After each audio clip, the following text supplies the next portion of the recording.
Let's start.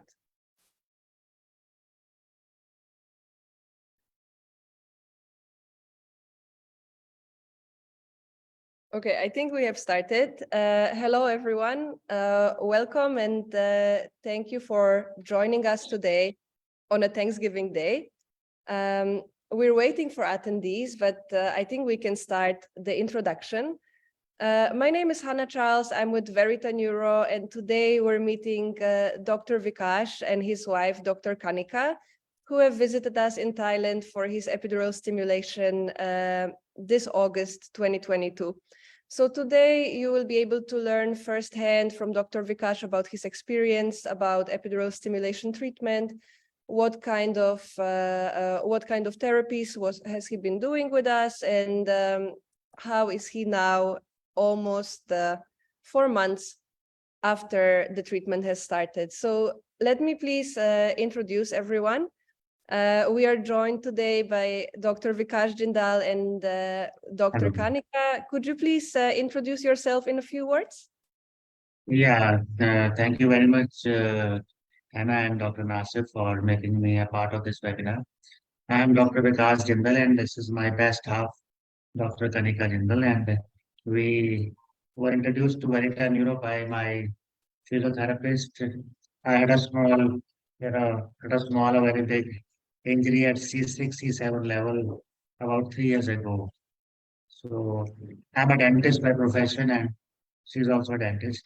So that was a life-changing episode for me.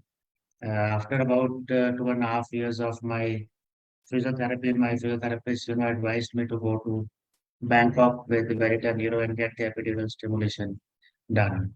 So that's how I landed here, and I must tell everybody that it was a wonderful experience to be in Bangkok with Dr. Hannah and Dr. Nasir and their entire team.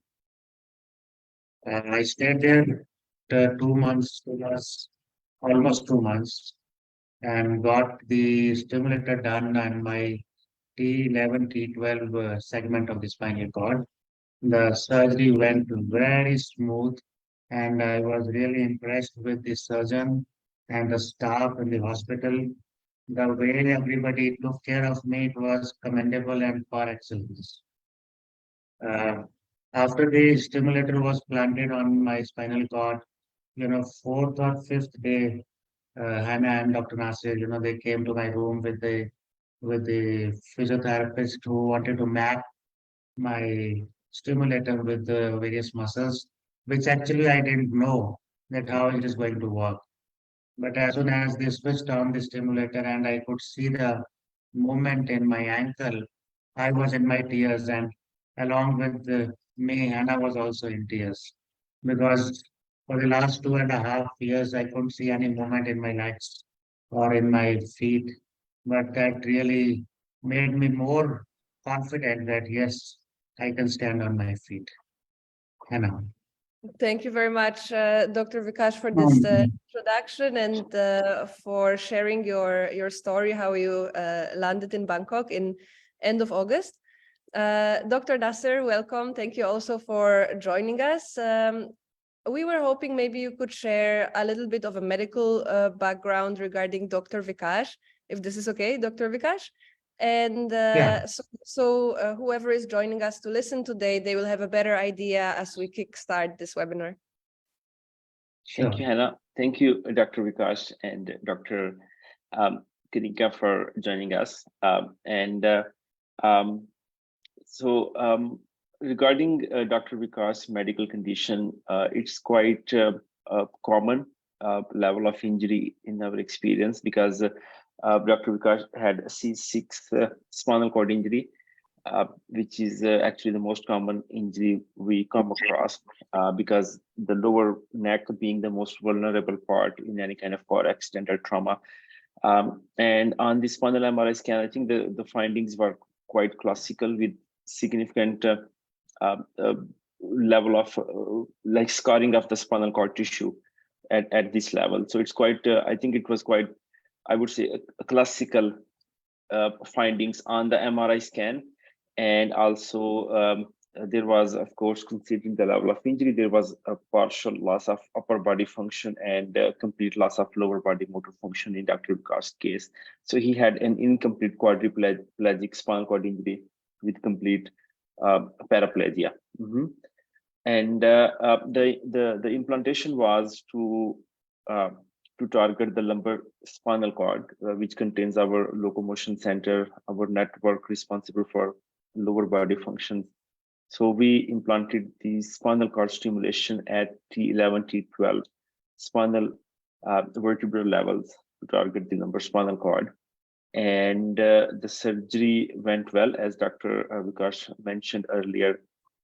There were no immediate post-operative complications or any unexpected side effects or complications after the treatment, and we were able to start the mapping process as originally planned. Thank you. Thank you, Dr. Nasser. Dr. Vikas, you mentioned that you've started your epidural stimulation treatment roughly 3 years after your injury, which happened in September 2019. Could you please tell us about your recovery process from the beginning since your injury in 2019? What have you been doing and what kind of results have you seen until 2022? And how was it different after epidural stimulation?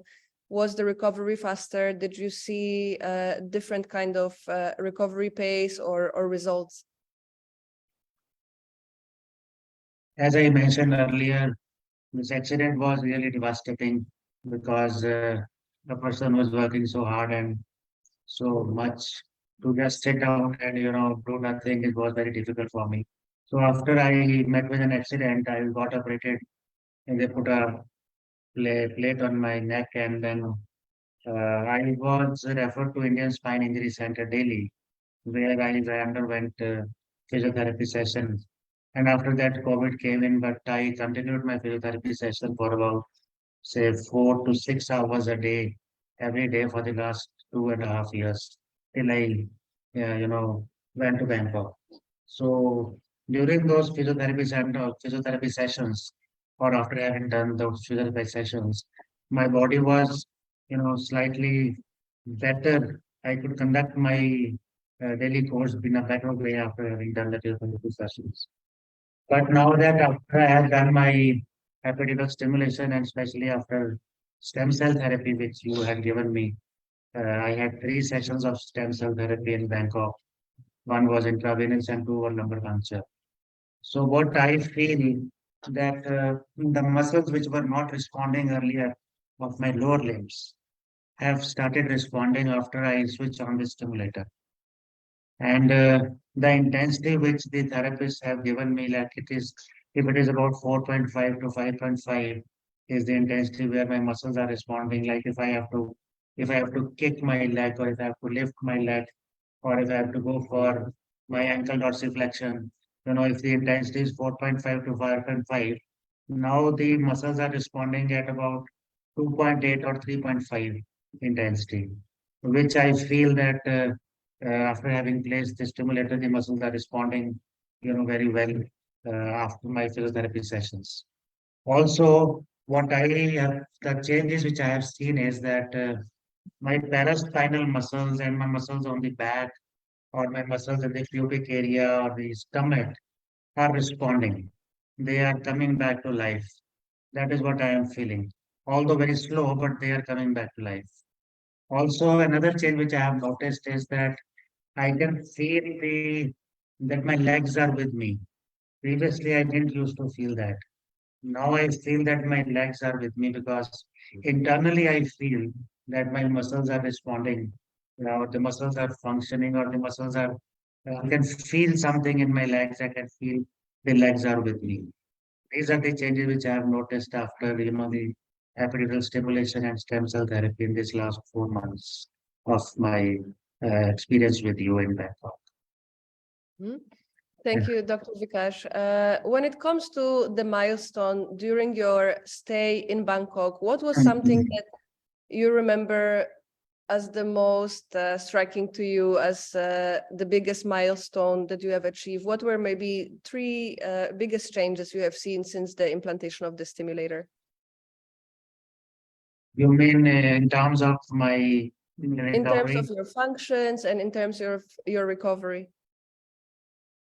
The most important thing which I recovered was that I can feel the muscles of my back and sides after this thing. And second is that I can feel while walking, when I walk with the e-pacer, when you make me walk with the e-pacer, I can feel the pressure on my calf muscles and on my quadriceps and on my hamstrings. That is the second best thing which I have seen after this surgery and this stem cell therapy. And thirdly, my bowels have improved after this surgery. Although I cannot feel it, but they have improved after the surgery. Thank you. You mentioned, which is understandable, that this was really a devastating accident, and you have been professionally active as a dentist, just as Dr. Kanika, who joined us today. Dr. Kanika, I wanted to ask you this question as the loved one and someone who is also very much affected by the injury Dr. Vikas had. How did the treatment affect your daily life, and did it make any of the daily activities easier for you now when you're back to India?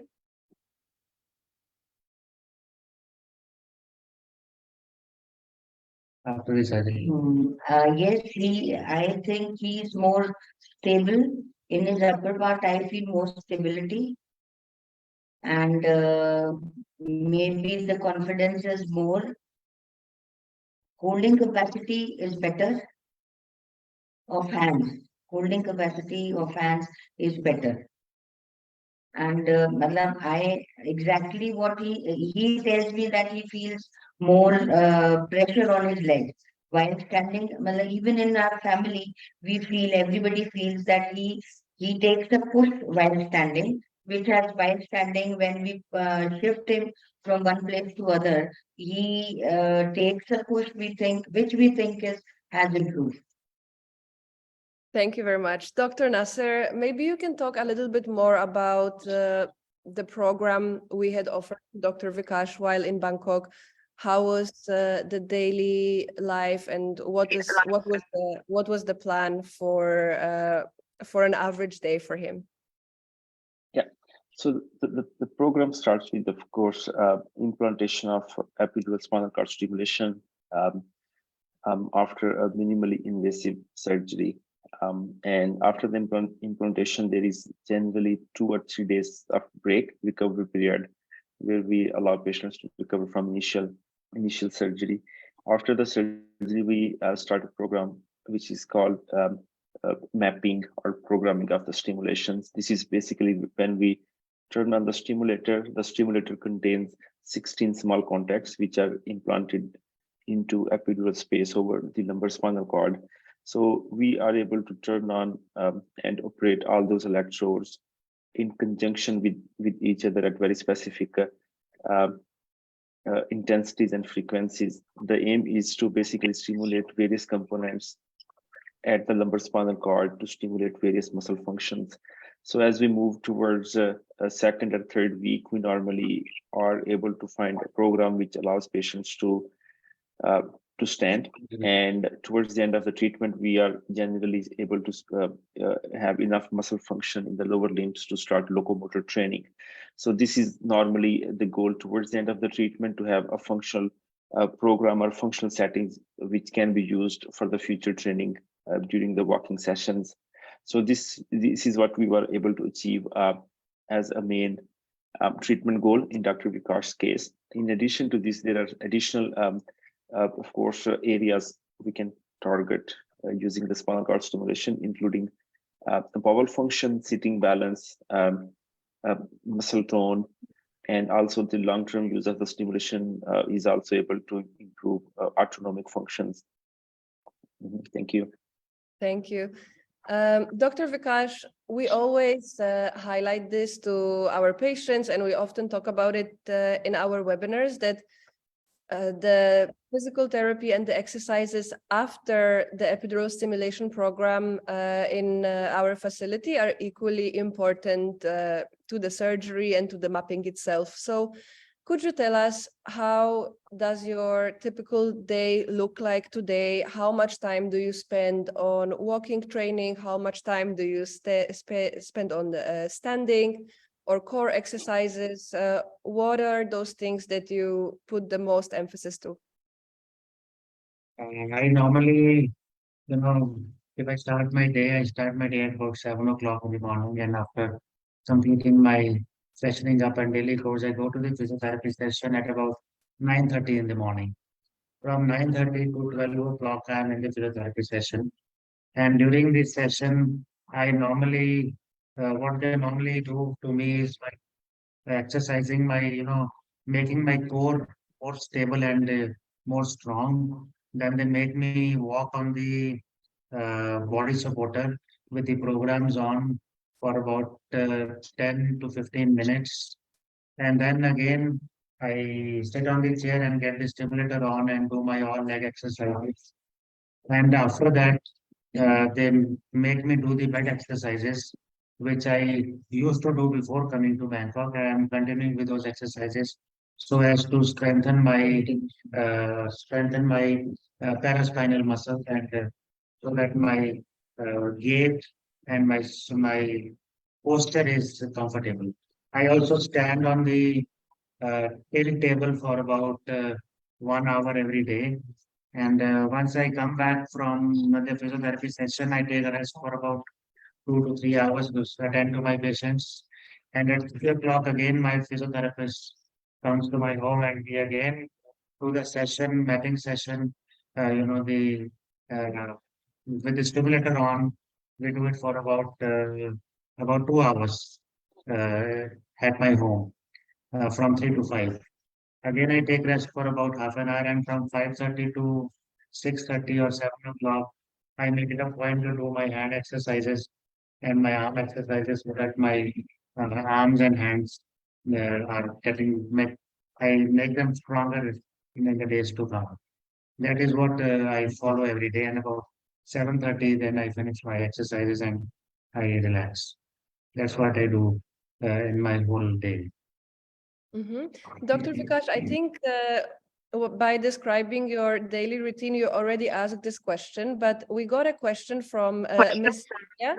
She's asking two things. The first one is, are you able to walk now? And the second one, if you're able to stand up and lock your knees. No. If I try to stand up and lock my knees on my own, right now I'm not been able to do that. But with the help of the epidural stimulator, if I switch it on, then I can get my knees locked and I can walk with the help of e-pacer or body supporter. Correct. I think it's important to mention that at least for the first few years of your recovery, the stimulation has to be switched on for the functions to be possible. So this is what we expect in majority of our patients, that they will have to use the stimulator to be able to stand up and take steps. So this is absolutely expected. I think, Sylvia, to answer your question, with the stimulator on, with the device being switched on, yes, it's possible. Without, not yet. However, we have some patients who have actually noticed that after prolonged period of using the stimulator, maybe after a year or few years of using the stimulator, it has been possible in some patients to have those functions back without the support of the stimulator itself. Doctor, maybe you could elaborate on this a little bit? Right. So basically, after the stimulation is initiated, our spinal cord goes through a process which is called neuromodulation, or more like neuroplasticity.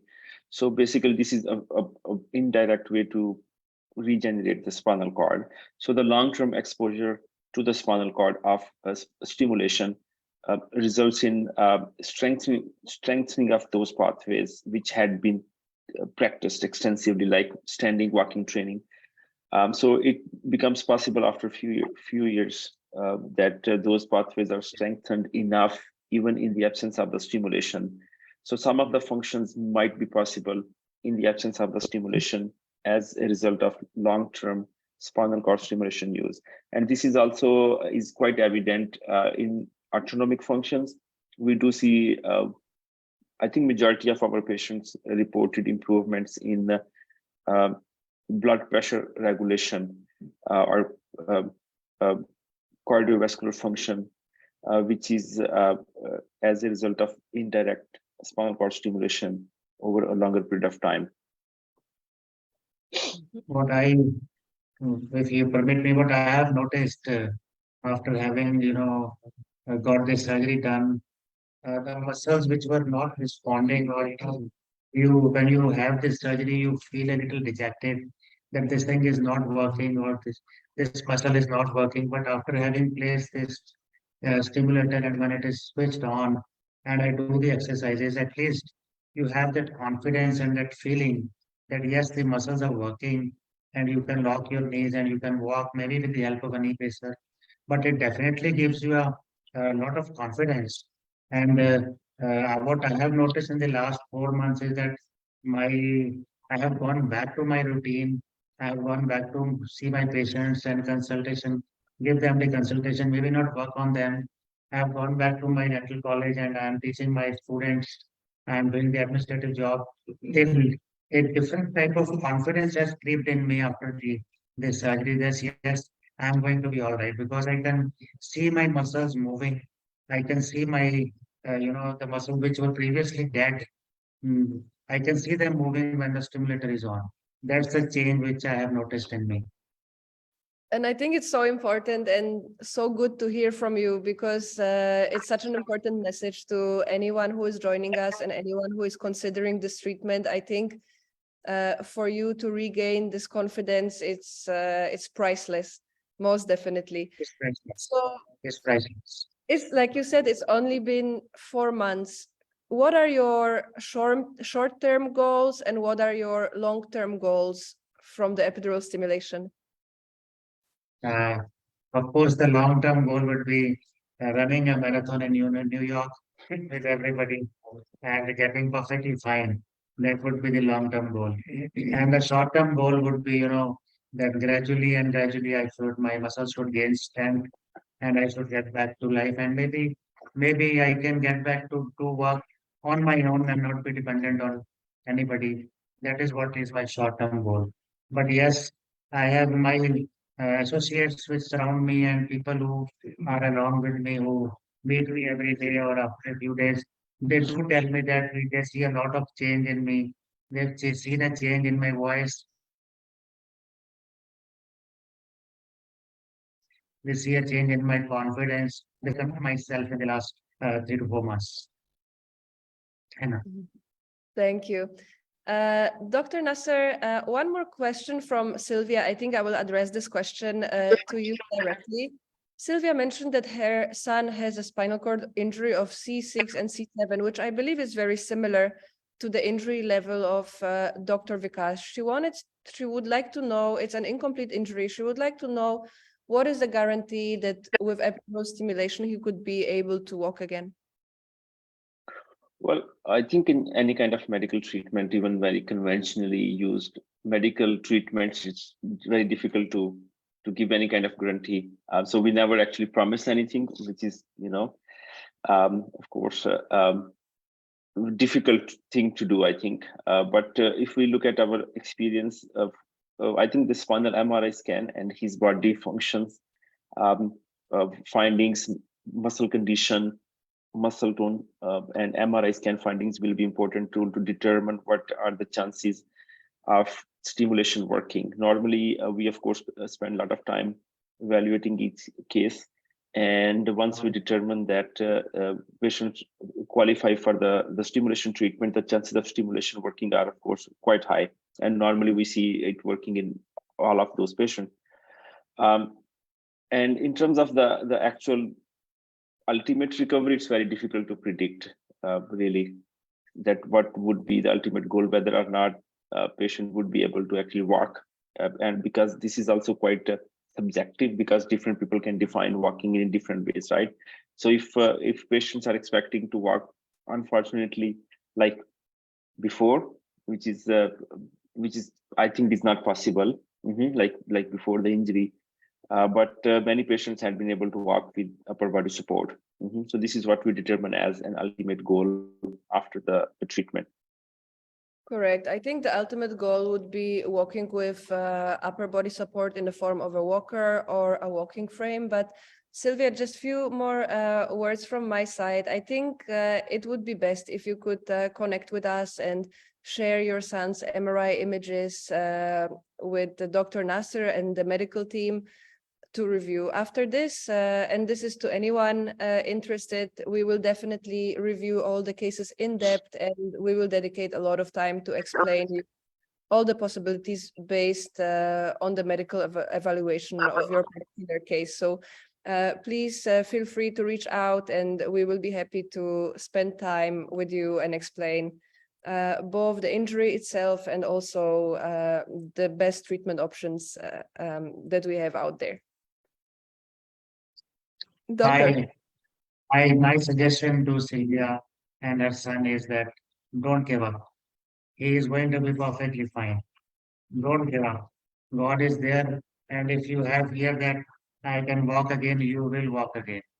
So whatever is available with us, we should, take advantage of that and do the hard work, and definitely one day he will walk. Definitely.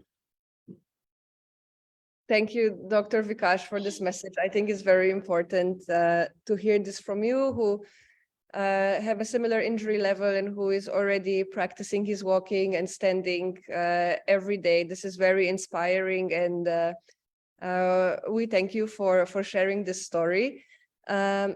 I think we don't have many questions coming, but if there is anything you would like to add from your side, Dr. Kanika, Dr. Vikas, any message to anyone considering this kind of treatment, what would you say? And if there is anything else you would like to share, I think this is the best time. For the world, there is nothing else which is available for patients like us who have undergone this type of injury.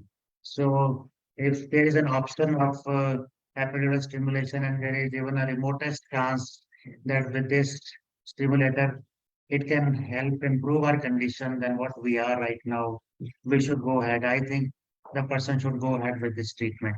That is what my personal opinion is, because throughout the world I have met everybody and talked to everybody.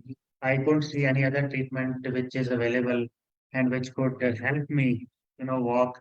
Because when the first time I stepped on the e-pacer and I walked on at your facility and I locked my knees at your facility, that was really heartening to see that I could lock my knees, I could walk on my feet, maybe with the help of an e-pacer. And maybe one day I can walk on my own without the e-pacer. That is what I hope, I pray, and I will work on it. And my suggestion to all the patients is that don't give up. You must do physiotherapy at least 5 to 6 hours a day. And one day we will walk with epidural stimulation and with the epidural stimulator in our spinal cord. Definitely, yes, it helps and it will help. Thank you very much for sharing this. And thank you, doctors, all three of you, for joining us today. We will be definitely sharing Dr. Vikas' progress on our social media. We stay in touch with all of our patients for long months or years after the initial treatment. So you can expect to hear from him as we receive new videos and new pictures of his recovery updates. So we will be looking forward to this, and we will definitely keep everyone updated about how Dr. Vikas is doing. Dr. Vikas, we wish you all the best, and thank you so much for joining us. Thank you, Dr. Kanika and Dr. Nasser. It was a pleasure. Thank you very much, Dr. Vikas. Thank you, Dr. Kanika. Thank you, Dr. Vikas. Thank you, Hannah. Thank you. Bye-bye. Okay.